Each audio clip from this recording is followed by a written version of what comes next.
जब जनता सड़क पर उतर जाए तो क्या होता है? ऐसे बिल वापस लो, वापस लो, वापस लो, काला कानून वापस लो। देख लीजिए, सुप्रीम कोर्ट से आ गई बहुत बड़ी खबर। यूजीसी के नए नियमों पर सुप्रीम कोर्ट की रोक। यूजीसी रेगुलेशन 2026 को रोका जाए। सुप्रीम कोर्ट ने कहा 2012 के रेगुलेशन जारी रहेंगे। सुप्रीम कोर्ट ने रोक फिलहाल लगा दी है यूजीसी के नियम को लेकर। सुप्रीम कोर्ट में हार के बाद भी भाजपा खुश क्यों है?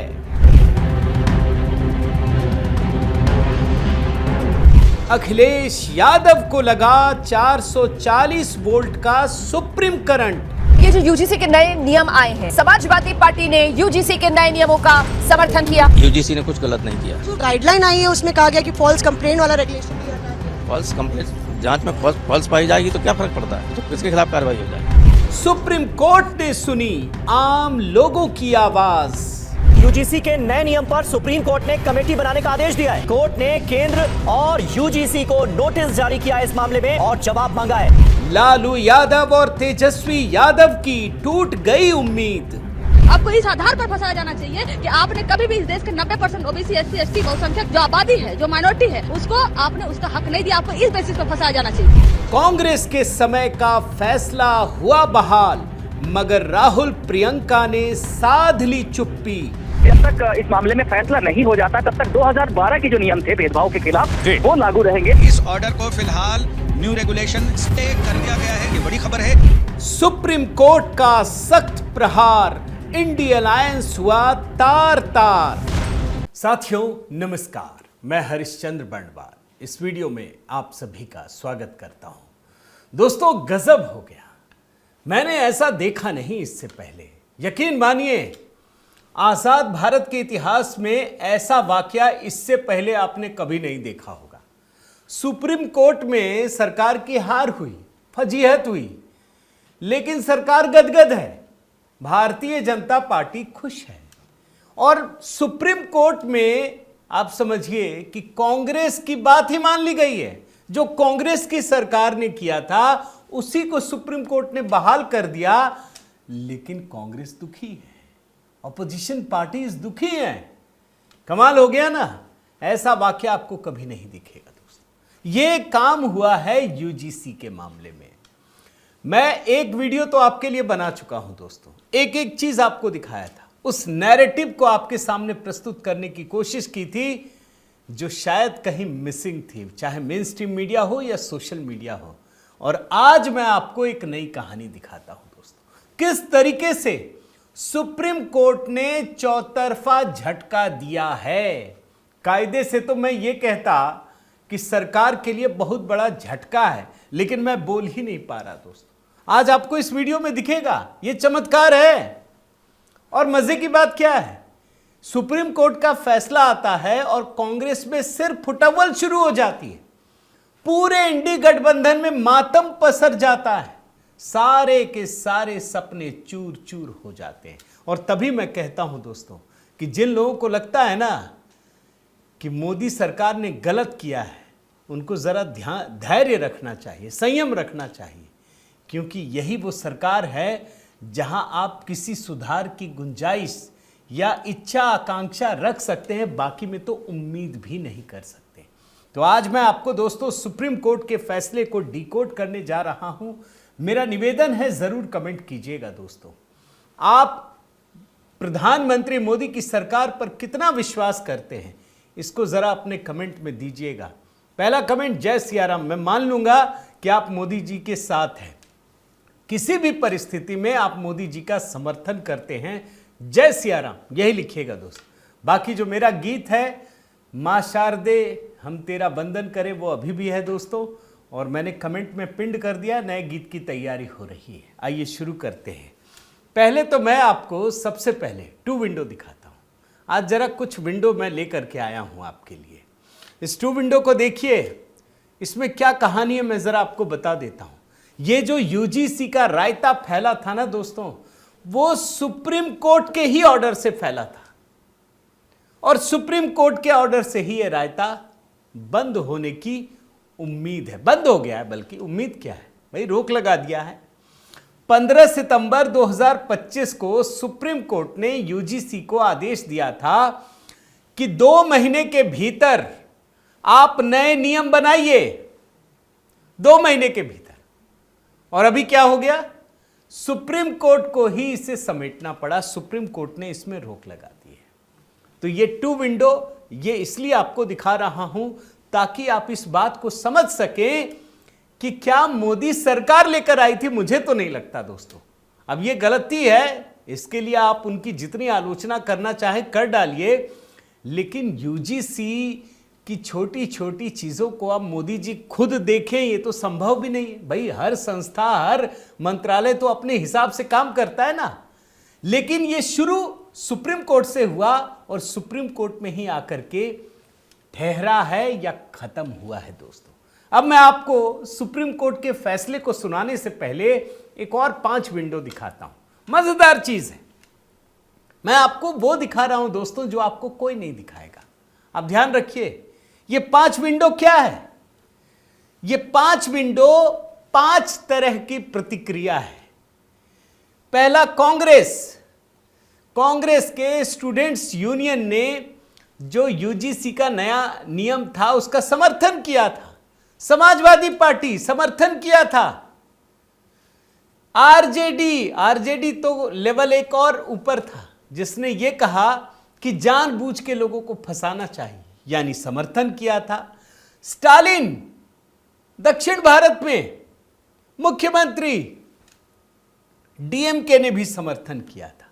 विरोध कौन कर रहा था? यूजीसी के ही नियम का। कहां विरोध हो रहा था? भाजपा के अंदर ही हो रहा था।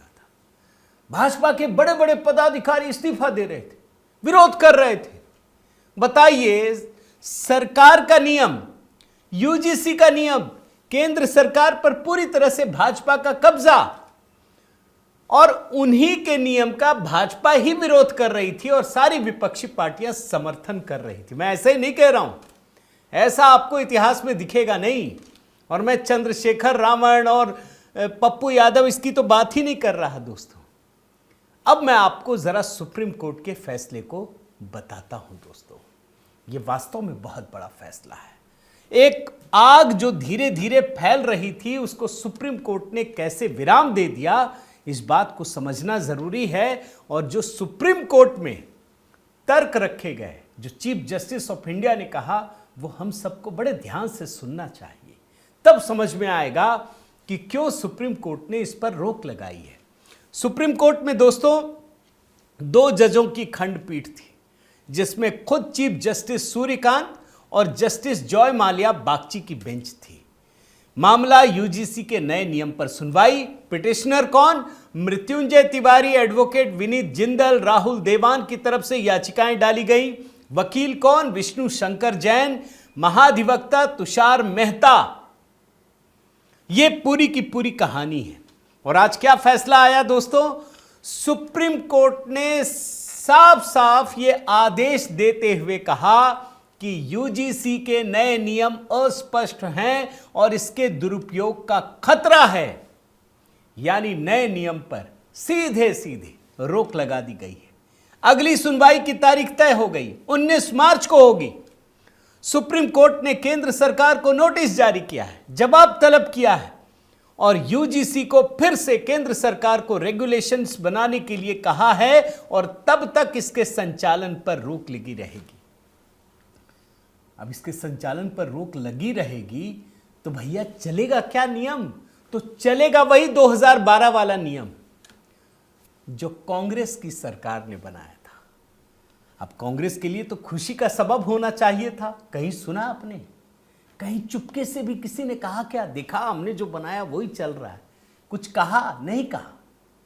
मैं पहले अब आपको सुप्रीम कोर्ट के पूरे नियम के बारे में बताता हूं जो फैसला दिया गया है दोस्तों। पहले आप देखिए क्या क्या निर्देश दिए गए, बहुत ही स्पष्ट तरीके से जो 4 निर्देश हैं उसको देखिए। रोक, यूजीसी विनियमन 2026 के प्रवर्तन पर अगले आदेश तक रोक लगा दी गई है। यानी जो आदेश यूजीसी ने दिए, नए नियम बनाए थे, उस पर रोक लगा दी गई। अब ये लागू नहीं होगा किसी भी कीमत पे, कोई कंफ्यूजन में मत रहिएगा, कहीं नहीं लागू होगा। यथास्थिति, स्टेटस को, यानी 2012 के यूजीसी के जो नियम हैं वही उच्च शिक्षण संस्थान पर लागू रहेंगे। तीसरा फैसला, संवैधानिक जांच। अदालत अब विस्तार से इस बात की जांच करेगी कि क्या 2026 के नियमों में जाति आधारित भेदभाव की वर्तमान परिभाषा समावेशी और संवैधानिक रूप से वैध है या नहीं है। और चौथा, तंत्र की पहुंच। कोर्ट ने यह संकेत दिया है कि समान अवसर केंद्र और हेल्पलाइन जैसे तंत्र अंततः जाति तटस्थ यानी कास्ट न्यूट्रल तरीके से सभी के लिए सुलभ होने चाहिए। भैया ये मान लीजिए किसी के साथ जाति हो गई भूतकाल में, तो क्या नया नियम ऐसा हो कि एक अन्यायपूर्ण कानून लागू कर दिया जाए? क्या ये सही है दोस्तों? बिल्कुल सही नहीं। और इसीलिए कोर्ट ने बड़ी तीखी टिप्पणी की है। खुद chief justice of India Suryakant ने दोस्तों, उन्होंने क्या कहा? आजादी के 75 साल बाद भी देश जातियों के जंजाल से नहीं निकल पाया है, ये chief justice of India Suryakant ने कहा। और इसी को साथ देते हुए जस्टिस जॉय माल्या बागची ने अमेरिका की स्थिति का जिक्र किया है दोस्तों। जॉय माल्या बागची क्या कहते हैं सुनिए। मुझे उम्मीद है कि हम उस स्थिति तक नहीं पहुंचेंगे जहां अमेरिका की तरह अलग अलग स्कूल हो, जहां कभी अश्वेत और श्वेत बच्चों को अलग अलग स्कूलों में पढ़ना पड़ता था। तो हम क्या उसी दिशा में जा रहे हैं?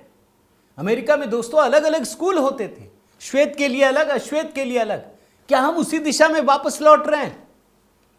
मैं इनका चीफ जस्टिस का दोस्तों एक कोटेशन आपके सामने रखता हूं, भास्कर का। आप एससी एसटी स्टूडेंट्स के लिए अलग अलग हॉस्टलों की बात कर रहे हैं, ऐसा मत कीजिए भाई। आरक्षित समुदायों में भी ऐसे लोग हैं जो समृद्ध हो गए हैं, उनके पास दूसरों की तुलना में बेहतर सुविधाएं हैं।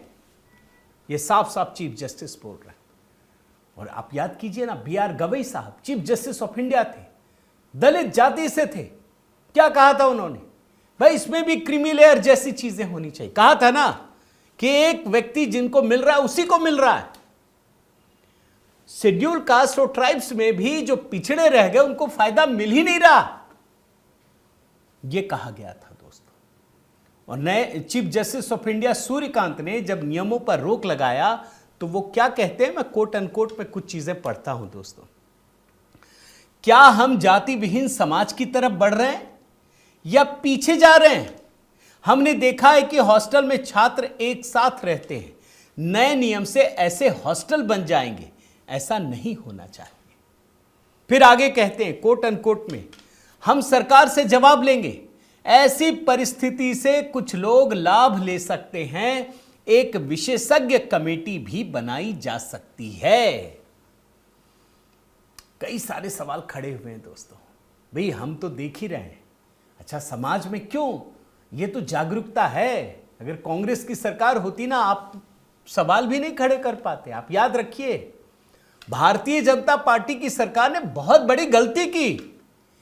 भाई जो अपेक्षा कांग्रेस से होती है वो आपने कर दिया था, लेकिन भारतीय जनता पार्टी ने इस भूल को सुधार किया दोस्तों।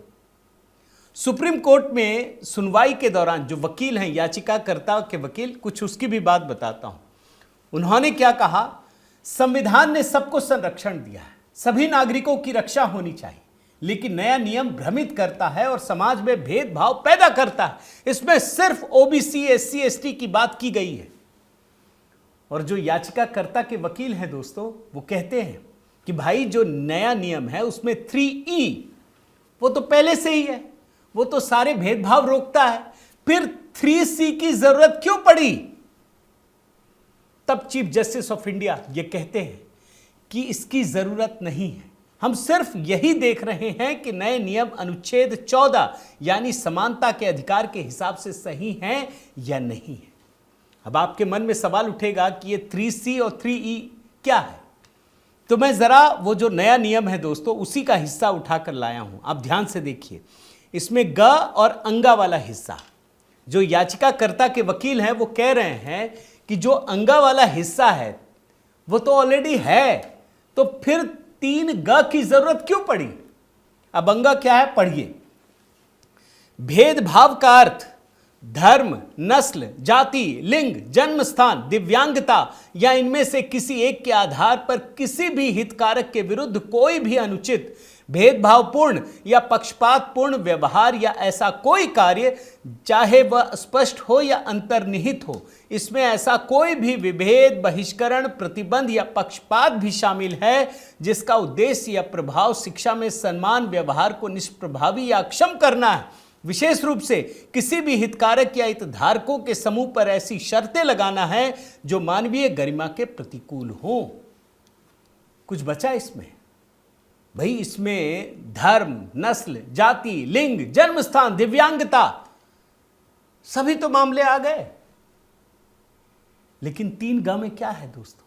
देखिए, ये जानबूझ करके किया गया है ताकि एक वर्ग को पहले से ही अपराधी बना दिया जाए। क्या लिखा है? जाति आधारित भेदभाव का अर्थ अनुसूचित जातियों, अनुसूचित जनजातियों एवं अन्य पिछड़े वर्गों के सदस्यों के विरुद्ध केवल जाति या जनजाति के आधार पर भेदभाव है। अब यह मामला तो ऑलरेडी 3E में शामिल है, फिर 3C की जरूरत क्यों पड़ी? इसका मतलब है कि एक वर्ग को आपने पहले से अपराधी मान लिया है। Chief justice of India Suryakant क्या कहते हैं दोस्तों? कुछ सवाल उठाते हैं। भाई 2 जजों की खंडपीठ है, चीफ जस्टिस सूर्यकांत और justice Joy Mallya Bagchi. Chief justice एक सवाल करते हैं। वो कहते हैं कि अगर दक्षिण भारत के किसी छात्र को, किसी विद्यार्थी को उत्तर भारत के विश्वविद्यालय में एडमिशन मिलता है, उस पर टिप्पणी होती है, तो क्या यूजीसी का रेगुलेशन से उसे न्याय मिलेगा? है ही नहीं, कुछ नहीं है। भाई आप भेदभाव वाली नीति, दक्षिण भारत, उत्तर भारत, यह मामला ये क्या करेंगे? जवाब ही नहीं। एक और सवाल उठाया गया दोस्तों, ध्यान से देखिए। यूजीसी में जो बातचीत हुई है उसमें रैगिंग के मुद्दे पर सवाल उठा है। मैं आपको जरा ये पढ़ता हूं कुछ बातचीत। क्या रैगिंग की शिकायत इस नियम के तहत सुनी जाएगी? वकील, नियमों में रैगिंग की परिभाषा ही नहीं, फ्रेशर पहले महीने में ही जेल जा सकता है। फिर वकील का है, यह नियम सिर्फ जाति के मुद्दों तक सीमित, रिग्रेसिव और सीनियर जूनियर का बंटवारा करता है। अब चीफ जस्टिस ऑफ इंडिया के 3-4 कमेंट सुनिए। उत्तर या पूर्वोत्तर से आए छात्र के खिलाफ क्षेत्रीय सांस्कृतिक तंज पर क्या यह नियम लागू होगा? कुछ नहीं है। अगर एससी समुदाय के भीतर ही किसी एक समूह दूसरे का अपमान करे तो क्या उपाय है? भाई शेड्यूल कास्ट में ही कोई बड़ा है, कोई छोटा है, अगर एक दूसरे के खिलाफ करे तो क्या करेंगे? है ही नहीं। तीसरा पॉइंट, कास्टलेस समाज की दिशा में जो हासिल किया, क्या हम पीछे जा रहे हैं? हम जाति विहीन होना चाहते हैं या जातियों में और ढकेलना चाहते हैं? और तब चीफ जस्टिस ऑफ इंडिया यह भी कहते हैं दोस्तों कि रैगिंग तो सबसे बड़ी बुराई है, क्या इसमें शामिल है? और यह सब सुनवाई होने के बाद सुप्रीम कोर्ट ये फैसला करता है दोस्तों कि जो नए नियम बनाए गए हैं उसको अब स्थगित किया जाएगा और जो पुराने नियम है यानी 2012 के नियम फिर से वही प्रभावी हो जो कांग्रेस की सरकार के समय बना। जस्टिस बागची कहते हैं कि हम समाज में एक निष्पक्ष और समावेशी माहौल बनाने पर विचार कर रहे हैं। जब 3E पहले से मौजूद है तो 2C कैसे प्रासंगिक हो जाता है? 3C। अब देखिए, मैं आपके सामने वही बात कह रहा हूं दोस्तों कि आखिर सुप्रीम कोर्ट ने क्या किया? कांग्रेस की सरकार के नियम लागू किए, लेकिन कांग्रेस में क्या हुआ मैं आपको 2 विंडो में दिखाता हूं। बड़ा मजेदार है दोस्तों, आप हैरान हो जाएंगे। भाई अभी आपको दिखाया ना कि कांग्रेस का एक संगठन जो छात्र इकाई है उसने तो यूजीसी के नए नियम का समर्थन किया, लेकिन जैसे ही सुप्रीम कोर्ट का फैसला आया कांग्रेस के लोग भाजपा पे टूट पड़े और इनके जो एक सांसद है प्रमोद तिवारी कहते भाजपा सरकार सिद्धांत भूल गई है, वो वैमनस्य पैदा कर रही है। लेकिन मजे की बात जानते क्या है दोस्तों? जो अंदरूनी बात है जो दिख भी रहा है सामने पटल पर, कांग्रेस में सिर्फ फुटबॉल शुरू हो गई है। राहुल गांधी प्रियंका वाड्रा के लिए बहुत बड़ा झटका है दोस्तों। आप याद रखिए, राहुल गांधी हो प्रियंका वाड्रा हो ये मजे ले रहे थे। इनको लग रहा था कि सरकार तो फंस गई, बस धीरे धीरे, ज़्यादा मत बोलना। एक बोलना कि हमने सपोर्ट किया, एक बोलना हमने विरोध किया, मज़े ले रहे थे। यही तो राहुल गांधी कहते हैं ना, हमारे पास कोई विजन मिशन नहीं है। जब भाजपा से, जब मोदी जी से लोग थक जाएंगे, उब जाएंगे, तो लोग हमारे पास ही आएंगे। यहां भी वही सोच रहे थे कि भाजपा ने अपने ही ऊपर कुदाल मार लिया है, अपने ही डाली को काटने का प्रयास किया है। इनको लग रहा था अब तो हम जीत जाएंगे, लेकिन उनको पता नहीं है दोस्तों, गांधी परिवार को, कि ये भारतीय जनता पार्टी है, अपनी गलतियों को स्वीकार करती है, उसे करेक्ट करती है। सेल्फ करेक्शन ये भारतीय जनता पार्टी की सबसे बड़ी ताकत है। प्रधानमंत्री मोदी जहां कुछ भी गलत चीजों को देखते हैं, वो तुरंत आगे बढ़कर के न केवल उसे स्वीकार करते हैं, बल्कि उसको करेक्ट भी करते हैं, उसको ठीक भी करते हैं। और इसीलिए आप देखिए कि सुप्रीम कोर्ट ने कांग्रेस के फैसले को लागू किया, लेकिन कांग्रेस में सिर फुटअव्वल हो गया। मगर जैसे ही भारतीय जनता पार्टी में देखेंगे, मैं 2 विंडो दिखा रहा हूं, 2 बड़े लोग हैं, निशिकांत दुबे, गिरिराज सिंह, दोनों खुश हैं। कोई सवाल पूछे कि भाई सरकार ने तो, आपकी ही सरकार के समय सुप्रीम कोर्ट ने यह फैसला दिया, लेकिन ये खुश हैं। पहले भी ये लोग दुखी थे, अब भी खुश। निशिकांत दुबे क्या कह रहे हैं? यूजीसी पर गाली देने वाले सभी ज्ञानी, पिछले 2 दिनों से संसद जा रहा हूं, किसी राजनीतिक दल के किसी सदस्य ने इस पर चर्चा तक करना मुनासिब नहीं समझा। उल्टा जिस सरकार ने प्रधानमंत्री मोदी जी के नेतृत्व में ईडब्ल्यूएस को 10% आरक्षण देकर गरीब की सुध ली, उसी को गाली। मैं दोबारा आपसे करबद्ध निवेदन करता हूं, मोदी जी पर भरोसा रखिए। संविधान की धारा 14 और 15 के तहत ही देश के कानून चलेंगे। सुप्रीम कोर्ट ने वही किया जो मैंने कहा था। क्या मोदी जी पर आपको भरोसा नहीं है दोस्तों? जरूर कमेंट कीजिएगा। मैं निवेदन करता हूं कि क्या आपको मोदी जी पर भरोसा है या नहीं, तब भी था या नहीं था। और वहीं गिरिराज सिंह, सनातन को बांटने वाले यूजीसी के नियम पर माननीय सर्वोच्च न्यायालय द्वारा रोक लगाए जाने पर हार्दिक आभार। यही भाजपा की ताकत है दोस्तों, ध्यान रखिएगा। इनकी नीयत खराब नहीं है, गलती हो सकती है लेकिन नीयत खराब नहीं है, ये मैं मानता हूं। अभी एक और नैरेटिव चल रहा है, जो लोग जातिवाद में फंसाना चाहते हैं ना, वो लिख रहे हैं कि ये भाजपा ने नहीं रोका है। ध्यान रखो, मोदी जी ने नहीं रोका, सुप्रीम कोर्ट ने रोका। अरे भाई, सुप्रीम कोर्ट की ही वजह से आया था, इसीलिए 2 विंडो दिखाया। उम्मीद करता हूं दोस्तों ये वीडियो आपको जरूर पसंद आया होगा। इसकी पूरी जो पूर्व भूमिका है उस पर मैंने 2 दिन पहले वीडियो बनाया था। अगर वो जानना चाहते हैं तो वो वीडियो आप जरूर देख लीजिएगा। बाकी आपके कमेंट की प्रतीक्षा है दोस्तों। निवेदन है कि अगर आपने चैनल सब्सक्राइब नहीं किया है तो ज़रूर कीजिए, लाइक कीजिए, बेल आइकन दबाइए। और हाँ, HB मेलोडी का गीत तो है ही दोस्तों, जो मैंने खुद लिखा है, खुद गाया है। माँ शारदे हम तेरा वंदन करें, मेरा व्हाट्सएप नंबर है दोस्तों। अगर आप मुझसे कनेक्ट करना चाहते हैं, मेरे व्हाट्सएप ग्रुप पर जुड़ना चाहते हैं, मुझे जय सिया राम लिख दीजिए। यूट्यूब पर एक सब्सक्रिप्शन का भी, मेंबरशिप का भी है दोस्तों, ज़रूर लीजिए। हमारी ताकत को और मजबूत कीजिए। बहुत बहुत धन्यवाद। जय सिया राम।